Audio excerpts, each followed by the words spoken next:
Hello बच्चों, welcome back. आज हम आए हैं एक नया टॉपिक मैग्नेटिक फील्ड का लेकर, जिसमें हम आज करने वाले हैं magnetic field due to infinitely long current carrying wire. एक बहुत लंबी वायर, इनफाइनाइट लॉन्ग वायर, उसके कारण पी पॉइंट पर यानी कि वायर से कुछ पॉइंट दूर कहीं भी पॉइंट पर कितनी मैग्नेटिक फील्ड होगी ये हम निकाल लेंगे। इससे पहले हमने ampere circuit law, bio Savart law से ये सारा प्रोसेस किया है।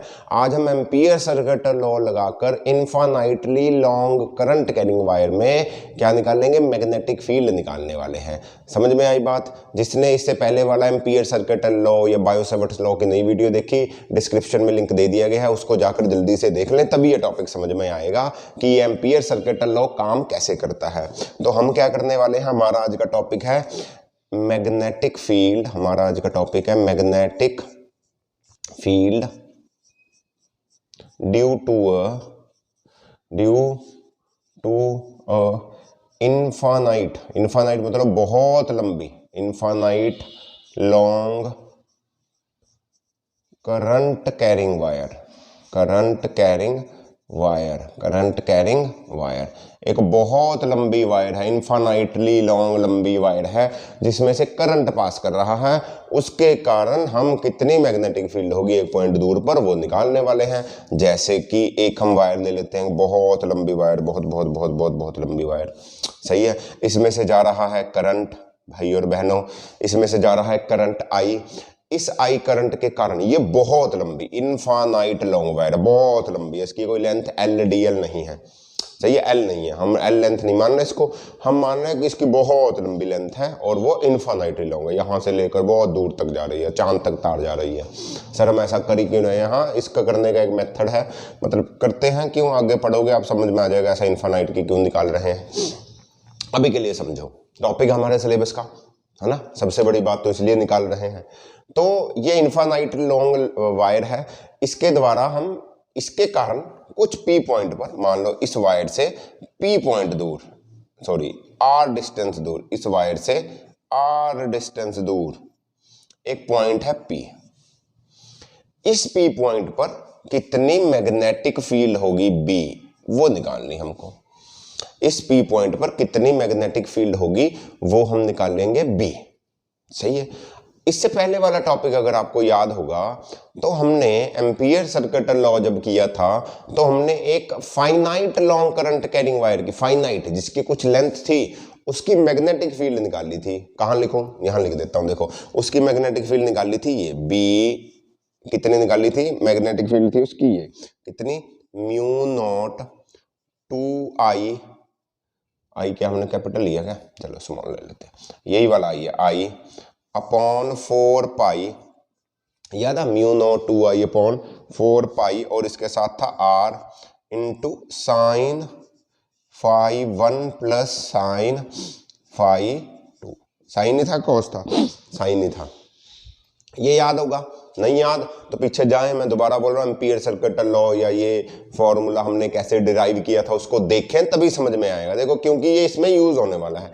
ये एक finite long current carrying wire का था, अभी मेरे पास infinite long current carrying wire है। सही है। तो हम क्या करेंगे, इसमें एम्पियर सर्किट लॉ लगाएंगे। एम्पियर सर्किट लॉ का सबसे पहला स्टेप क्या होता था, एम्पियर सर्किट लॉ का सबसे पहला स्टेप क्या होता था कि जिस पॉइंट पर आपको मैग्नेटिक फील्ड निकालनी है, इस पॉइंट पर मैग्नेटिक फील्ड निकालनी है, तो उस पॉइंट को अंदर लेकर एक लूप बनाओ, उसको सर्कमफ्रेंस पे रखो, और कैसा लूप बनाओ कि वो पॉइंट, ये पॉइंट इस करंट से सिमेट्रिकल रहे या करंट इस पॉइंट से सिमेट्रिकल रहे। तो हम क्या करेंगे, एक लूप बनाएंगे ऐसा, इस पॉइंट को बीच में लेकर एक ऐसा लूप बनाएंगे जो सिमेट्रिकल लूप हो। सर्कल बना देते हैं ना, एलिप्स लग रहा है, सर एलिप्स नहीं बनाना, छी। हम क्या करेंगे, एक सर्कल बनाएंगे, ठीक है, एक सर्कुलर लूप बनाओ। सही है, एक सर्कुलर लूप बनाओ, ठीक है, ताकि जो करंट है वो सारा इसके अंदर आ जाए और जिस पॉइंट पर निकालना वो इस सर्कुलर लूप के ऊपर आए। सही है। वैसे तो कोई फर्क नहीं पड़ता, 2 से ज्यादा करंट हो तो दो करंट हो, एक करंट में तो कोई लेना देना, लूप की डायरेक्शन लेने की जरूरत नहीं होती, सिर्फ इसको लूप में लो।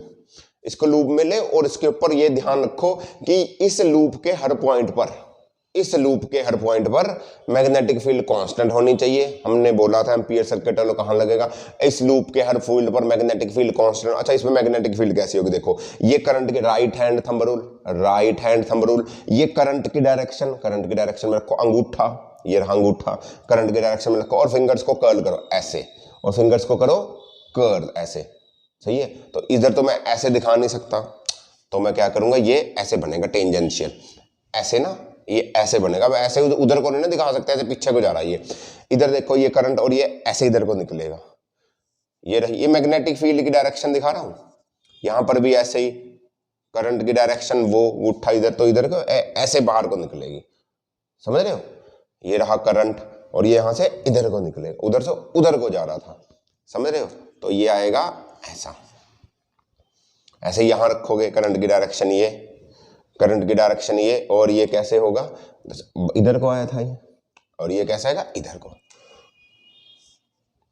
ये क्या हो रही है, मैग्नेटिक फील्ड की डायरेक्शन दर्शा रहा हूं मैं, और ये मैग्नेटिक फील्ड इस लूप के ऊपर कहीं भी छोटा छोटा डिस्टेंस डीएल ले लूंगा, कहीं पर भी छोटा सा डिस्टेंस डीएल ले लूंगा, हर जगह इस लूप के हर डीएल पर ये मैग्नेटिक फील्ड कांस्टेंट होनी चाहिए, तभी एम्पियर्स लॉ लगा सकते हो।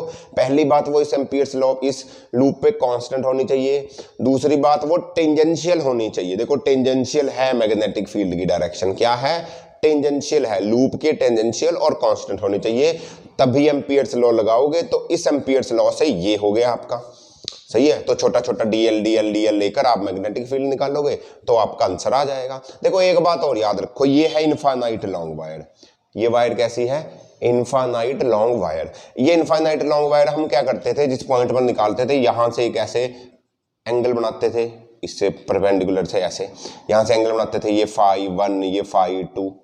अगर वायर बहुत इनफाइनाइट लॉन्ग हुई, बहुत लंबी वायर हुई, तो ये एंगल कितना होगा, अरे यार ये तो पैरेलली चली जाएगी ना लाइन, ये बहुत लंबी है तो ये ऐसे जाने के बजाय ऐसे जाएगी बहुत दूर तक, तो ये दोनों लाइनें पैरेलली होंगी। तो φ1 और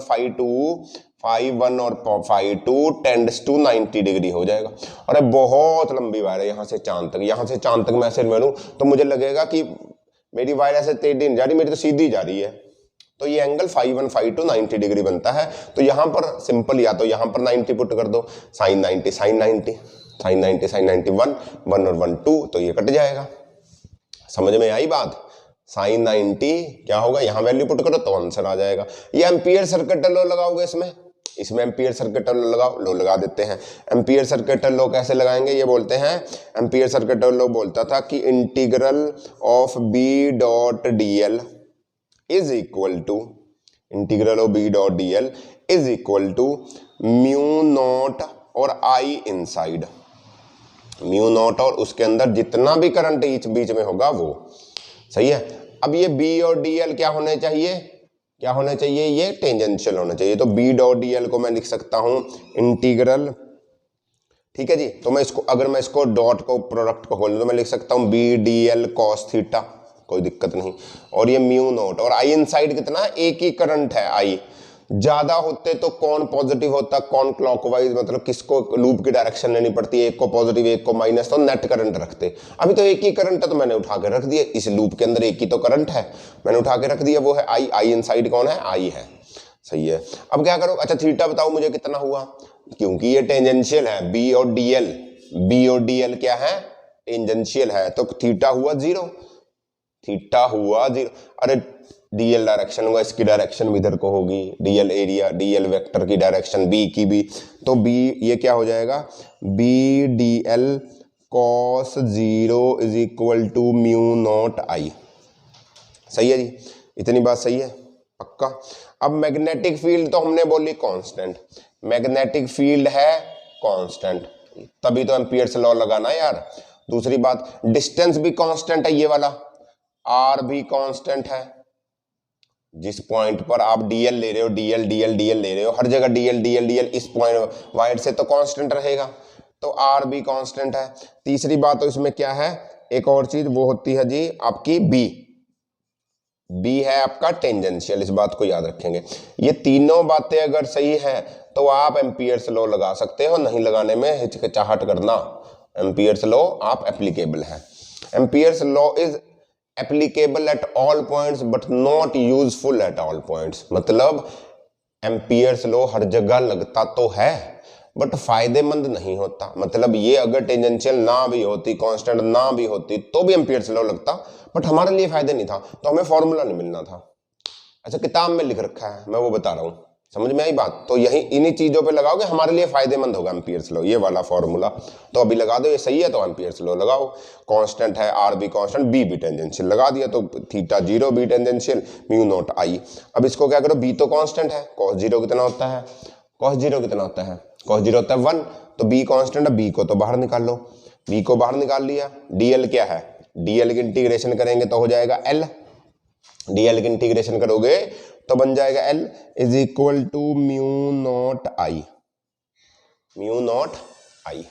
सही है। अरे ये डीएल डीएल, ये डीएल डीएल डीएल, अब ये डीएल डीएल डीएल अगर ये सर्कुलर लूप है, समझो अगर ये लूप सर्कुलर है और छोटा छोटा छोटा छोटा डीएल डीएल डीएल इकट्ठा करता रहूंगा तो पूरा L बनेगा, ये पूरा। और ये L किसके बराबर है, ये L इस लूप के सरकमफ्रेंस के बराबर हुआ, इस लूप के सरकमफ्रेंस के बराबर हुआ कि नहीं हुआ? अरे DL dl dl dl dl dl dl dl DL बनाकर ये पूरे सर्कल की लेंथ बन गई। ये पूरे सर्कल की लेंथ क्या होती है, सरकमफ्रेंस। तो मैं यहाँ पर क्या कर सकता हूँ, L की जगह 2 पाई r लिख सकता हूँ, 2 pi r is equal to mu naught I, I को हमने स्मॉल ले रखा है तो आई। सही है जी, पक्की बात। तो यहाँ से B की वैल्यू क्या आई, आई भी है यहाँ पर, तो B की वैल्यू क्या आई, mu naught I upon 2 pi r, mu naught I upon 2 pi r. सही है, mu naught I upon 2 pi r. अच्छा क्या हुआ ये समझो, ये फॉर्मूला है जो, ये फॉर्मूला है ना, साइन 90 रखोगे, साइन 90 माइनस 1 हो जाएगा ना, सॉरी 1 हो जाएगा, तो यहाँ पर रखोगे तो इसको सॉल्व कर ये आएगा mu naught 2i upon 4 pi r. देखो ये सेम फॉर्मूला है, 2 से 4 काट दोगे तो ये बनेगा mu naught I upon 2 pi r. देखो यही फॉर्मूला बनना था और एम्पियर्स लॉ ने भी यही दिया, mu naught I upon 2 pi r, या आप बोल सकते हो mu naught 2i upon 4 pi r, mu naught 2i upon 4 pi r, ये भी सही है, या mu naught i upon 2 pi r, कुछ भी। तो ये क्या हुई, मैग्नेटिक फील्ड हुई एक infinite long current carrying wire की आर डिस्टेंस पे, आर कुछ भी हो सकता, पास दूर आस कितने भी दूर चले जाओगे। सही है। तो आप देख रहे होंगे ये जो मैग्नेटिक फील्ड है, म्यू नॉट कांस्टेंट है, आई कांस्टेंट है, 2 कांस्टेंट है, पाई कांस्टेंट है, आर के ऊपर डिपेंड करती है, आर के ऊपर डिपेंड करती है मैग्नेटिक फील्ड। सही है, मतलब कि आर जितना छोटा मैग्नेटिक फील्ड उतनी बड़ी, ऑब्वियस रीजंस, जितना पास है पॉइंट, अरे इसकी मैग्नेटिक फील्ड तो किसी करंट कैरिंग कंडक्टर के आसपास मैग्नेटिक फील्ड ज्यादा होगी, दूर जाते रहोगे तो मैग्नेटिक फील्ड कम होती जाएगी, ऑब्वियस। तो बी किसके ऊपर डिपेंड करती है, 1 अपॉन आर, यानी कि आर जितना बड़ा मैग्नेटिक फील्ड उतनी छोटी, अरे जितनी दूर चले जाओगे उतनी मैग्नेटिक फील्ड कम हो जाएगी। तो इसको बोलते हैं magnetic field due to infinitely long current carrying wire, और उसका फॉर्मूला रहा ये। सही है जी, okay. So thank you very much. इसको दोबारा देखें, एम्पियर्स लॉ देखें तो समझ में आएगा।